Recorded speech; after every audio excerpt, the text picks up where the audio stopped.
Hello, कैसे हैं आप लोग। आज हम पत्थर का तोता कहानी का भाग 6वां सुनेंगे। चलिए शुरू करें। पत्थर के तोते ने एकाएक गर्दन घुमाई, अपनी रत्नों वाली गोल गोल सुंदर आंखें नचाकर अचानक ही बोला, आहा, तुम सचमुच आ गई रन्ना चंद्रावती। स्वागत है, स्वागत है। अपना नाम सुनते ही रानी चौंक पड़ी। टंकार दीप का यह तोता भला मेरा नाम कैसे जानता है। वाह, तुम्हारा नाम कैसे नहीं जानूंगा मैं, तोता अचानक बोला। रानी की तो चीख निकलते निकलते रह गई। बोली, तुम मेरा नाम कैसे जान गए हीरामन, और भला यह तो बताओ तुमने मेरे मन की बात कैसे सुन ली। तोते ने अपनी सुंदर सुंदर आंखें नचाकर कहा, मैं तो यहाँ 7 जन्मों से तुम्हारा ही इंतजार कर रहा हूँ बहन, भला तुम्हारा नाम ना जानूंगा। बहन, तुमने मुझे बहन क्यों कहा। बहन ही हो तुम मेरी, इसीलिए कह रहा हूँ। 7 जन्म पहले की बहन हो तुम। 7 जन्म पहले की। रानी अचकचाई और कंचना की ओर ताकने लगी। हाँ हाँ, यह कंचना मेरी भांजी है, मैं इसका मामा हूँ। मामा। राजकुमारी कंचना चौंक पड़ी। हाँ बेटी, मैं तेरा अभागा मामा हूँ, पर इस वक्त तुम सब कुछ तो सुन समझ नहीं लोगी।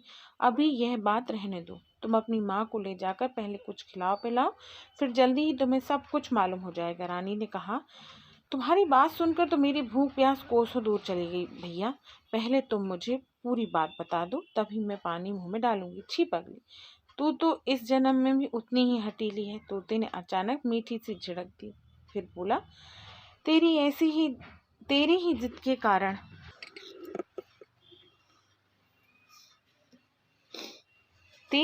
के कारण यह हाल है। आज तू एकदम फिर से प्रतिज्ञा कर बैठी कि बिना सब कुछ जाने पानी मुंह में नहीं डालूंगी। रानी और राजकुमारी चकराई सिकड़ी एक दूसरे का मुंह ताकने लगी। तोते ने कहा, अब ऐसा करो कंचना बेटी, तुम अपनी माँ को लेकर महल में जाओ, मैं अभी समय निकाल कर वहीं आऊंगा। हाँ, तुम इसे मेरे आने से पहले दाना पानी कुछ मत देना। और यह कहते ही हाथी जैसे भारी भरकम पत्थर के तोते ने अपने बड़े बड़े पंख फड़फड़ाए, साथ ही फुर्र से आकाश में उड़ गया। रानी और कंचना बहुत चक्की सी आसमान की ओर देखती रह गई। थोड़ी ही देर में हीरामन उड़ता उड़ता आंखों से ओझल हो गया। राजकुमारी कंचना का ध्यान अचानक उस चबूतरे की ओर गया जिस पर हीरामन बैठा था। वह चिल्लाकर बोली, माँ माँ, जरा उधर तो देखो। पिताजी। रानी चंद्रावती ने घूमकर देखा तो उसकी ऊपर की सांस ऊपर और नीचे की नीचे अटकी रह गई। जिस जगह हीरामन का पांव रहता था, ठीक उसी जगह चबूतरे में एक भारी सा छेद दिखाई पड़ रहा था। उसी छेद में फंसे फंसे खड़े थे राजा अरिदमन। पल भर को रानी भी बहुत छक्की रह गई। तभी राजा अरिदमन दोनों हाथ उठाकर जोर से चिल्लाए, बचाओ बचाओ, रानी मुझे बचाओ, दौड़ो कंचना, ओ कंचना। दूसरे ही पल राजा अरिदमन साहस से धरती के भीतर धंसने लगे। वह लगातार बचने के लिए हाथ से चबूतरा पकड़े झटपटा रहे थे। जान पड़ता था नीचे से कोई उन्हें भीतर खींच रहा। एकाएक वह जोर से चीखे और एक झटके से धरती में धंस गए। चीख सुनते ही रानी चंद्रावती उस ओर झपटी। कंचना भी पीछे पीछे दौड़ी। रानी हिरनी की तरह छलांग भरकर चबूतरे पर चढ़ी। एक पल में वह छेद के पास थमकी। झांक कर नीचे देखते ही झुकी साहसा चीख मारकर वह भी मुंह केवल उसी अंधेरे गुफा में गिर पड़ी। कंचना को लगा जैसे माँ को भी किसी ने बरबस एक झटके में गुफा में खींच लिया, लेकिन किसने। हाथ पैर तो किसी के दिखाई नहीं पड़े।